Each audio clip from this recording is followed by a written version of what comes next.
Silav roj baş, evar baş, hevanno cihat serimin tam bername amade kiribû. Beyanatên Rêzdar Murat Karayılan hemî amade bûn, min saetek wexta xwe dabiye. Tiştek û texmîn dikim bala we dikişîne min hemîl pê hev nivîsandibû bi kurmanciyekê cuda lê tiştek hat serê kompîtera min ez mecbûr mam kompîtera xwe bigirim û çi bû hemî tiştê min nivîsîbûn çûn çöpê. Wenda bûn çûbûn. İja di nava 10 deqe de mecbûr mam ji nû ve tiştekî hazir bikim ji bo ku ez bikirimin ji we re pêşkêş bikin. Ya rastî ez di dilî bûm gelo îşev bikem bernamê nekevimê. Hevano ez min tiştekî hazir kiriye êdî li qusûra min nenêrin. Êdî çi hatiye pêşiya we ji kerema xwe re qebûl bikin. Bi vî awayî. Niha mijara me Rêzdar Murat Karayılan fermandarê Netewî bahsa pêvajiyê dike. Astiya ku em gihîştinê çi ye? Dewleta Tirkiye çawa tevdigere li hember Kurdan. Hakikaten li gorî daxwaza Kurdan tevdigere yan na yan jî çi hêvî dike ji tevgera azadiyê ya Kurd. Em bi hev re lê binêrin, em dest pê dikin hevan. Eger hûn jî amade bin, ji xwe me nivîsîne, dibêje em nikarin çeka dayinin. Rêzdar Murat Karayılan dibêje. Em ji yani ji me teslimûnê dixwazin. Helwesta ku dewleta Tirk niha di nav da ye, cûreyekî daxwaza teslîmgirtinê ye. Madem dibêje dixwazin pêş bikevin, hin tişt hene jê re guherîna qanûnan îcab nake. Mesela vegerandina evê şaredarên ku hatine girtin şûnawan qayyûm hatine tayin kirin. Qanûn ji we re îcab nake. Mirovên ku ji ber KHK ji kar hatibûn avêtin, memûrên Kurd, Türk feq nake. Bi biryara Tayyip Erdogan ji kar hatibûn avêtin, KHK. Bi 10,000 însan ew dikarin li karê xwe vegerin. Mesela weke nimûne Selhedîn Demirtaş dikare were berdan. Qanûn îcab nake ji ber ku biryarên Dadgeha Mafê Mirovan ya Ewropayê hene. Di vê çarçovê de gelek tiştên cuda dibêje em hema dest pê bikin.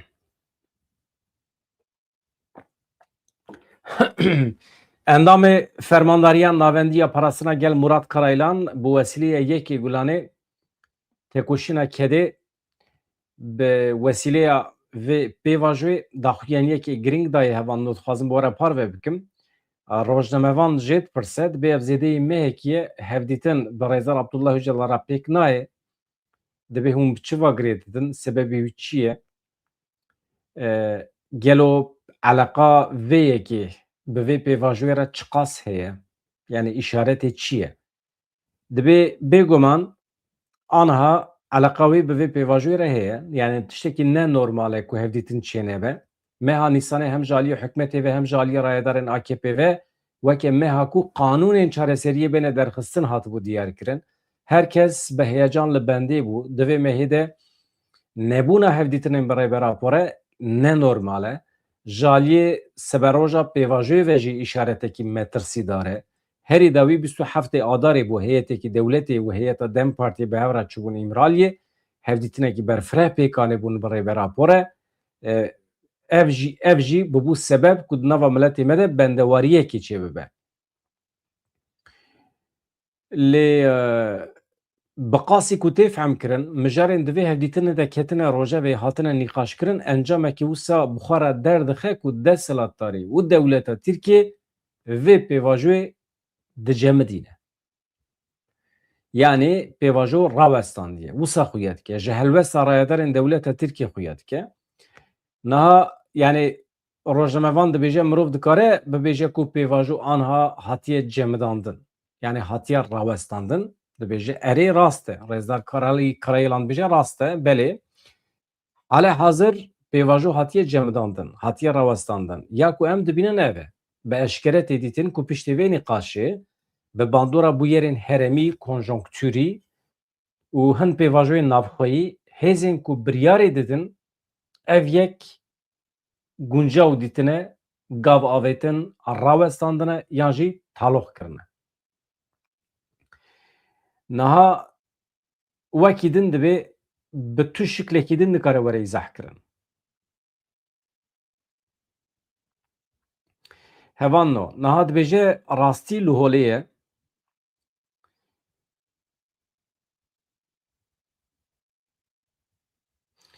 Dibêje rojnamevan dipirse ji nava AKP hin rayedar hin derdor bi taybetî medya alîgirê AKP di wê qenaetê de ye ku rêxistina we hingavan navêje aniha dora we ye dibê hûn êdî çi bikin yani di mijara pêşvebirina pêvajoyê de divê destpêkê tevgera we gavan bavêje divê mijarê de hûn çi dibêjin ka min êrin Qarayîlan çi wa bersiv dide niha rastî li holê ye di nava vê rastî de gotina hin rayedarên AKP'yî û derdorên çapemeniyê ku îdia dikin me gav navêtiye ji bilî gotinên manevrayeke siyasî ya nerast nayê tuwatê yani gotinên viku valan e ji ber ku tevgera me di vê astê de wezîfeyên xwe bi cîhanîne eşkireye ku her tiştê ku ji bo desthilatdarî gav bavêje bêne kirin yani tiştê ku ketine ser me me bêkê masî kirine ev yek jî li pêş raya giştî hate kirin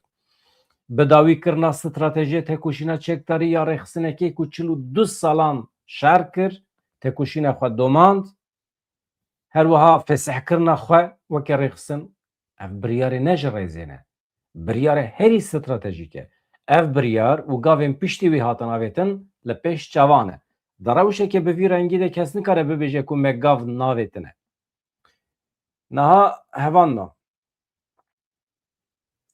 Bahsa teqwîmê tê kirin yani rêxistin li gorî teqwîmê tevnegeriyayê yani ev salname li gorî tarîxa ku hatiye diyarkirin li gorî wî tevnegeriya ye plansazî ev rast e nerast e dibê vaya nerastin ji ber ku ji bo me rewşeke teqwîm tune ye ya ku teqwîm diyar kir dibê rêbertiya me bû aliyê dewletê bû beriya her tiştî destpêkirina stratejiya aştî û civaka demokratîk gaveke dîrokî ye bi banga 27 Sbatê hatiye destpêkirin ji bo me bu destpêka veguherineke bingehîn weke tevger em jî tevlî bûn me biryara xwe da ji xwe piştî rojekî jî di yekê adarê de me rabû agirbestî lan kir vegoterê di destpêka meha Gulanê de bi kongreya PKK ya danzdemîn re me biryar da dawî li stratejiya têkoşîna çekdarê bidin û me PKK fesih kir di vir de me li şûna manîfestoya Rêya Şoreşa Kurdistanê ku di destpêka tevgera me de hatibû qebûl kirin me manîfestoya civaka komînal ya demokratîk qebûl kirin me ev yek li gorî qanûnên xwe bi rengekî fermî li pêş çavê raya giştî ya cîhanî û ya navxweyî me qebûl kir ev yek guherinekê gelekî bingehîn e ji bo tevgerekî wergirtina biryarên bi vî şiklî tiştekî hêsan nine dibêje Rêzdar Karayîlan pişra me çêkir roja 11 tîrmeha 2025 dibê me bi merasimekî çekê xwe şewtan ev jî ne çalakiyekî ji rêzê ye peyamekê giring bû steknekê wisa bû ku asta me ya biryardariyê nîşan da 25 îlonê jî me bi daxuyeniyekî çapemeniyê ragihand ku me hêzên xwe ji Bakurê Kurdistanê vekişandine me hêzên xwe ji deverên cuda yên krîtîk yên li ser sînor ku dikare rê li ber şerve bike me vekişandiye ev jî biryareke nehêsan bû weke tevger me ev hemû kir li ser vê bingehê şer sekinî çalakî hatin rawestandin li dijî Tirkiye hemû kar hatin rawestandin niha Karayîlan dibêje li hember gavên ku me avêtine desthilatdariyê jî elbet hin tişt kirine mesela yekê tîrmeha 2025 li gorî agirbestê tevgeriya heta niha li gorî agirbestê tevgeriya ye dewleta Tirkiye di yekê tîrmehê de hêzên dewleta Tirk di pratikê de bersiv nedane yani hêzên bersiv da biryara hêzên me ya rawestandina şer yani êrişê me nekirine divê manê de dibêje wekî din li meclisê di derheqê mijarê de komîsyonekî ava bû vê komîsyonê dest bi karê xwe kir bi destûra îdarî bi destûra îdarî çû îmraliyê ji bilî vê dibe mesela ji bilî çûyîna îmraliyê ji bilî agirbestê dewleta Tirkiye tu gavekî ber bi çav navêtiye pêşketinekê çênebiye bi taybetî hewl didin ku belgedaneyên fermî nedin yani dixwazin van karan li dervê fermiyê tê çêbikin yani hin tiştên ku hatine kirin meqala wan kir hemû bi biryara rêveberiya îdarî hatine kirin. Yani fermiyeta xwe tune ye. Belgeyekî tune ye. Yani sibê kesekî dikare rabe tam berova jî biryar bigire. Niha yani Rezdar Murat Karaylan dibêje li İmraliyê tecît li gorî me hêjî didome ji aliyê qanûnî ve tecît heye. Rayedarekî dikare rabe bibêje çûyîna filan heyetê bê kere bila êdî neçe. Dikare bide rawestandin bi temamî ji ber ku qanûn tune ye. Yani ev kar bi gotina rayedarekî vegirêda ye. Nêzîkatiyekê bi vî rengî baweriyê nade kesekî. Sîstemekî, qanûnekî tune ye. Sazî li gorî biryarên xwe yên îdarî hin karan dikin. Ev hemû jî bi giranî ji raya giştî re vekirî nine. Yekane karê ku fermî hate kirin, tenê karê komîsyona li meclîsê bû. û rapora wan bû. Rapor jî tiştekî têde tune ye.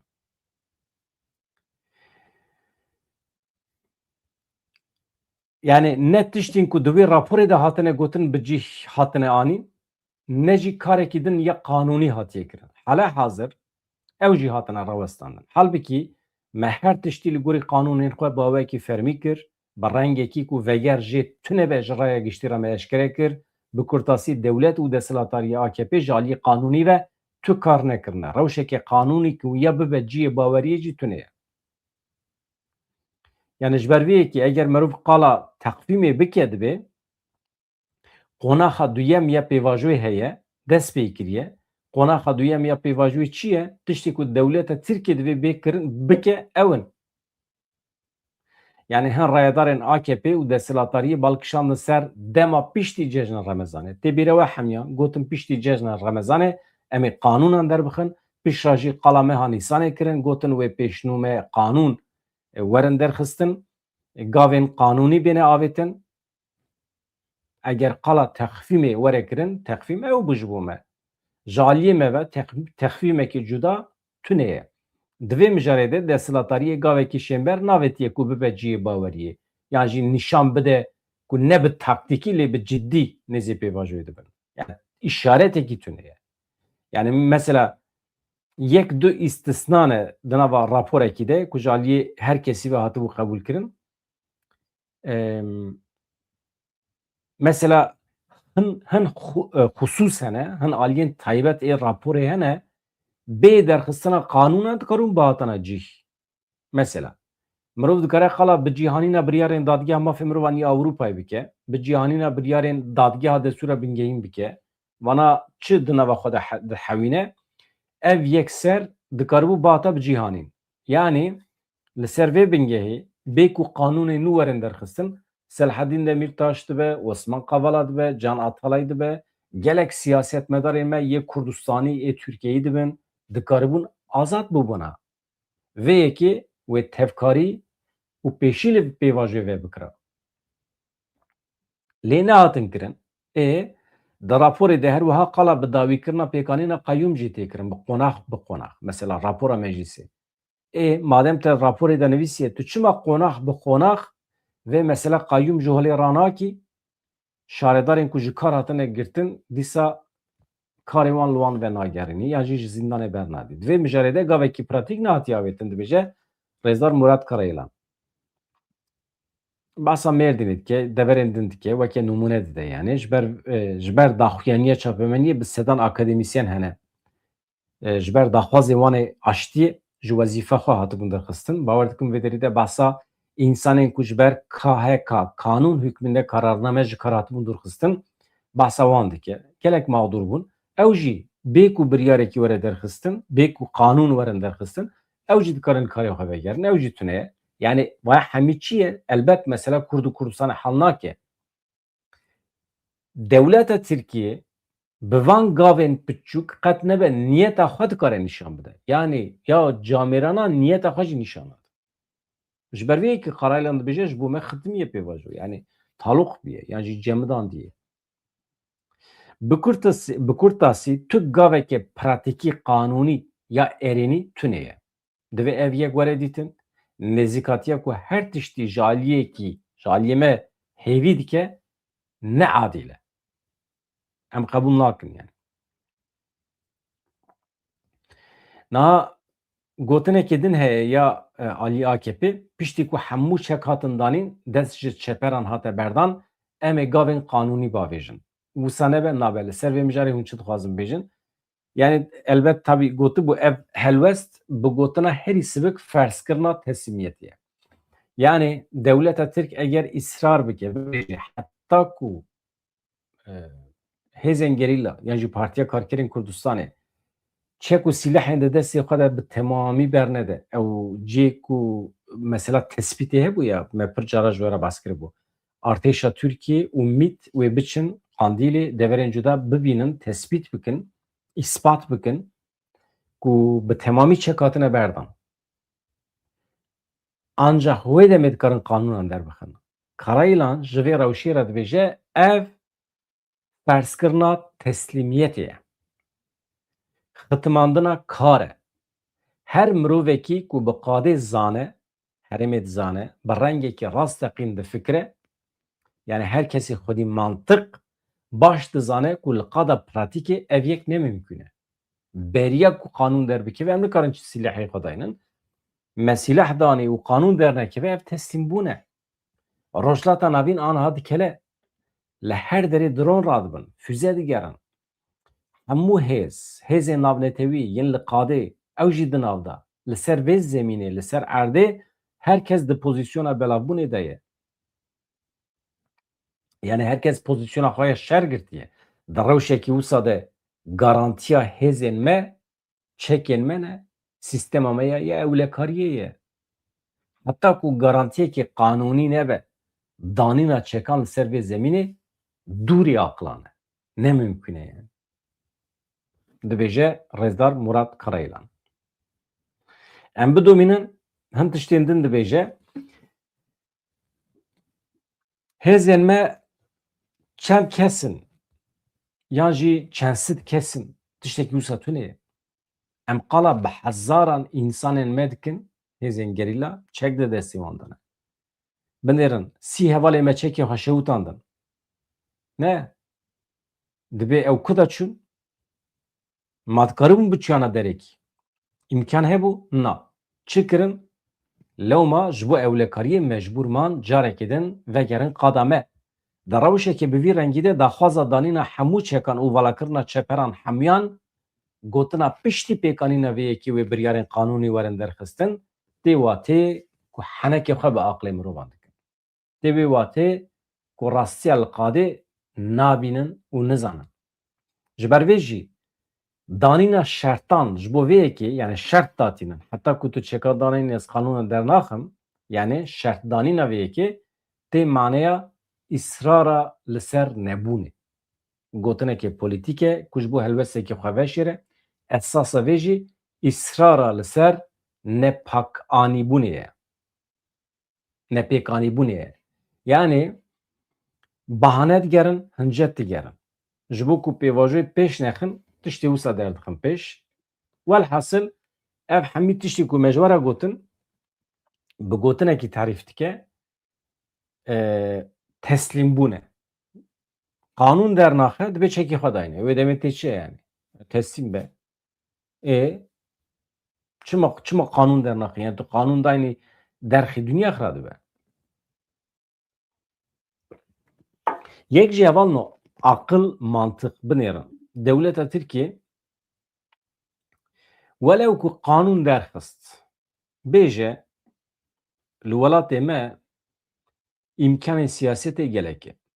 İnsanê ku dev ji silaha xwe berde dikare were di siyasêtê ciyê xwe bigire û dikare jiyana xwe ya sivîl li vê derê bidomîne. Mesela qanûnekî wisa derbixe. Ya hêzên gerîla biçe neçe dewleta Tirkiye tiştekî zerar nake kî. Qanûna xwe derxetu. Çi zerara wî heye yani ji te re? Çima? Çünkü dewleta Tirkiye dixwaze hêzên gerîla ceza bike. Dixwaze wisa wana bêrûmet bike. Dixwaze bi şiklekî wana teslîm bigire. Rast e. Niha dibêje em vê yekê yekser bibêjin. Di vê mijarê de em li ber kesekî nagerin. Em lavayê kesekî nakin dibêje Rêzdar Karayîlan. Di her hal û rewşê de em bê alternatîf ninin. Li pêşiya me pir rê hene. Em bixwe dizanin lêbelê wê nebaşiyê li Tirkiye bikin. Binêrin dibêje. Yani zirar nayê min. Pêşiya me pir rê hene. Ama hûn weke Tirkiye hûn ê pir zirar bikin. Baş e? Yani em dibêjin ev pêvajo li gorî menfaetê dewleta Tirkiye, li gorî menfaetê milletê me jî tê de heye. Lewma eger li qada dewletê gavê ciddî bêne avêtin, divê mijarê de biryara me zelal e, berbiçav e, em ê van gavan bêbersin lihêlin. Yani fayda me jî tê de heye, fayda dewleta Tirkiye jî tê de heye di vê pêvajoyê de. Hevano, niha di mesela yekbûna rêxistinê de dibêje em yekin. Di nava me de yekparebûnekî heye. Li vê derê em nîqaşa wê yekê nakin ku hinekî kes ji me çekê dayînin û biçin mala xwe. Tiştekî wisa tune ye. Divê em baldar bin. Hin rayedarên dewletê pirsgirêkê di wê çarçovê de dinirxînin. Bi vî rengî çekdanînê ferz dikin. Yani hêzên tevgerê çekê xwe datîn û herkes belav dibe çe mala xwe. Tiştekî wisa tune ye. Ev rêbaz rast nine. Bendeweriyên dewletê nerastin. Ev yek nîşaneya aqlê ewlekarîperest e. Pirsgirêk ne tenê çekdanîna hêzê me ye. Eger em ji damezrandina Komara Tirkiye ve binirxînin, em nîqaşa wê yekê dikin ku şerê sed û sê salan ê di navbera dewleta Tirkiye û gelê Kurd de bi dawî bikin û em dixwazin aştiyê pêk bînin. Rayedarên dewletê ji vê re aştiya navxweyî gotine. Yani qala xurtkirina eniya navxweyî kirine. Niha eger dewlet li gorî vê yekî gavan bavêje, divê em ê bibin hêzekî Komara Demokratîk ne dijberê dewletê. Em ê dijberiya dewletê nekin eger gavên rast bavêje.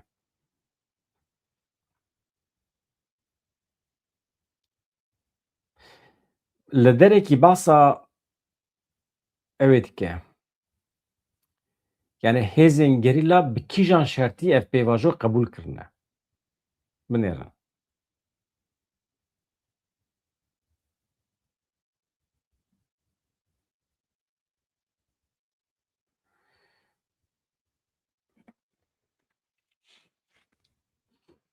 Mesela dibêje em zanin ku hin hêz ji pêvajoyê aciz in ne? Ji ber vê jî li ser zemîna leşkerî ji ber vê jî heta em li ser zemîna leşkerî bimînin, em neçarin amedekariyên xwe yên leşkerî û tedbîrên xwe bêkê masî bi cih bînin. Yani hin derdor hene dikarin êrişê me bikin. Hêzên nava dewletê de, hêzên derveyê Tirkiye.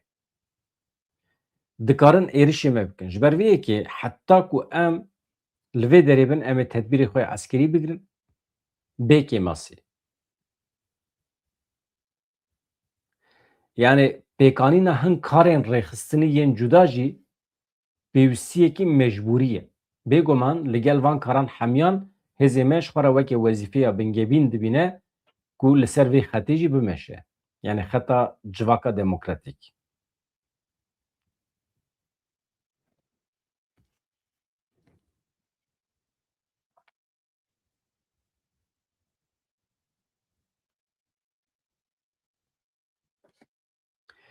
Li derekî tiştekî pir balkêş digot.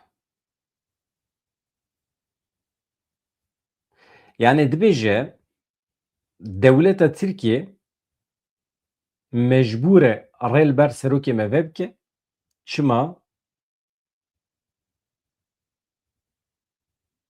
Vê derê ye.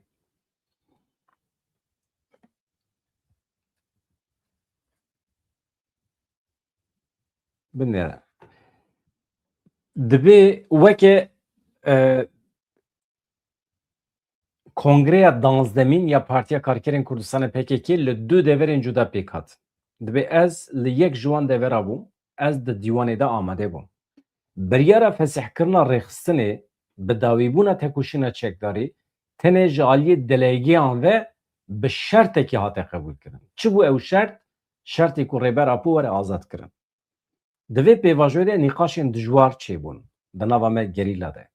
Mînak hin heval rabûn gotin ya nîqaşkirina vê mijarê bi serê xwe derketina ji rê ye.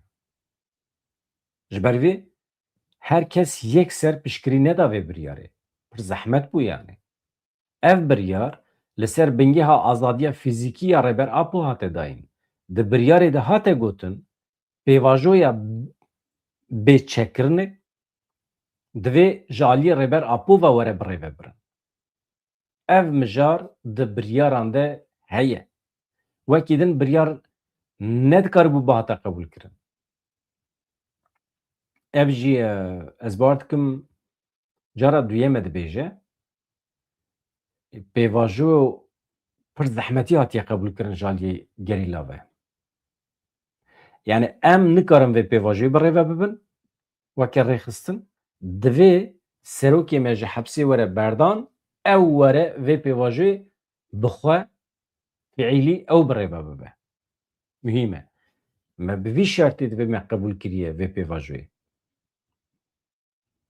Yani me ragihandibû ku em weke rêxistin, weke hêzên gerîla em nikarin vê pêvajoyê birêve bibin. Ev pêvajo bi rengekî din rêva naçe, divê ev rastî were zanîn.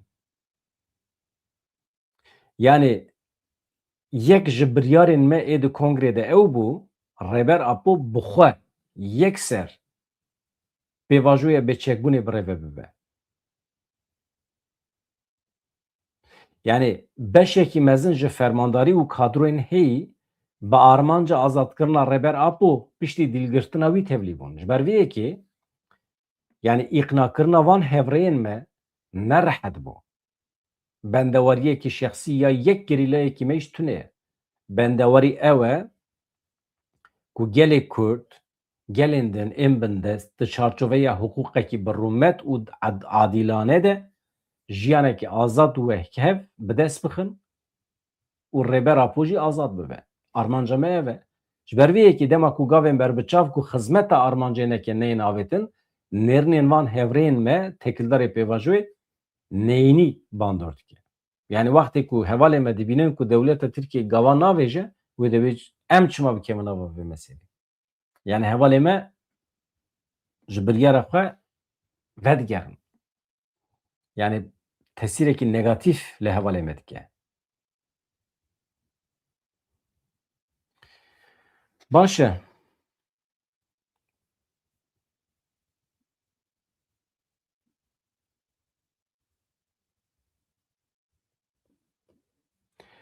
Velhasıl di vê çarçovê de ez bar dikim ev e.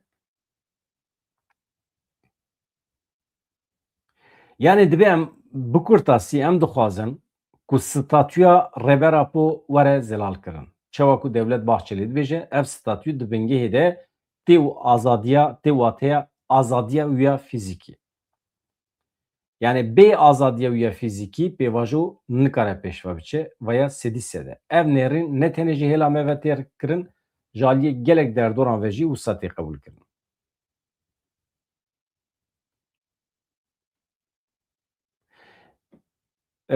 Hevano ez bar dikim ew qas bes e. Gelekî dirêj e hevpeyvîn da min ji anê fêgirtiye. Me çi jê derxist weke encam dewleta Tirkiye xwedî niyetekî xirab e. Dixwaze vê pêvajoyê wisa jî dibêje dixwaze vê pêvajoyê ji bo menfaetên hilbijartinan bikarbîne. Dibe eger wisa be ne samîmî ye ne durist e. Çawa ku em nêzê meselê dibin ew wisa nêz nabin. Heyf e dibe. Heyf e ji wexta me re ji pêvajoyê re ji aştiyê re. Ji me re hin îşaret lazim. İşaretê niyetek pak. Beriya ku qanûn derbikevin jî qayyûm berdana Selaheddîn Demirtaş û hevalên wî vegera ji kehake qanûn hükmünde kararname wana hemî dikarin anha pêk werin. Heta mesela mafê Kurdan da jî pir tişt dikarin pêk werin bê qanûn. Paşê dikarin qanûn derbixin dîsa. Heta ku kanun dernekeve em silah bernadin. Çekan bernadin nel gurê rewşa herêmê jî. Di pêvajoya jî aniha sekînê ji ber ku emniyetekî pak ya dewleta Tirkiye nabînin, gav navêjin. Ev îşaretê çi ye? Hevano ji bo min ew qas ez tiştekî din pêşkêş nakim îşev ji we re. Bila tenê bername li ser vê mijarê be. Yani ez dîsa bibêjim 10 deqe beriya ku ez bikevim zindî hevano mixwest ez kompîtera xwe hinek pak bikim. Min girt û ji nû ve vêkir. Her tiştê ku saetekî li ser xebitî bûm hemî çû wenda bûn. Jinişka bi wenda bûn. Di nava 10 deqeyan de ez mecbûr mam biçim ajansa bigerim wê nûçeyê dîsa bînim û dîsa kurtasiyê wî ji we re pêşkêş bikim. Yani hinekî ji bo min zehmet bû kêmasî hebin jî biborin. Min nava 10 deqe de amade kir ji ber ku hemî çû bûn wenda bûn yani min nedît yani. We çi gotiye? Firî Demirtaş mala wê ava Firî Demirtaş binivîsînin. Hinekî zorê lê bikin em Selahedîn Demirtaş bidin berdan.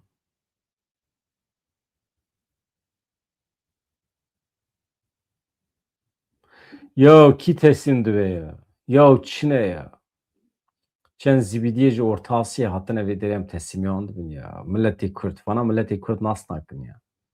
Par pêrar tê bîra we di vê kanalê de rêveberên tevgerê digotin yani tişta ku dewleta Tirkiye ji me dixwaze tiştên wisa ecêb in belkî kêmasiya me ye. Yani ya me xwe dewleta Tirkiye nedaye naskirin vana hêza me nizanin çawa mümkün e ew xwesa daxwazên teslîmbûnê ji me dikin. Yani heqaretekî el me xuya me xwe nedaye naskirin. Dibe em xwe rexne bikin.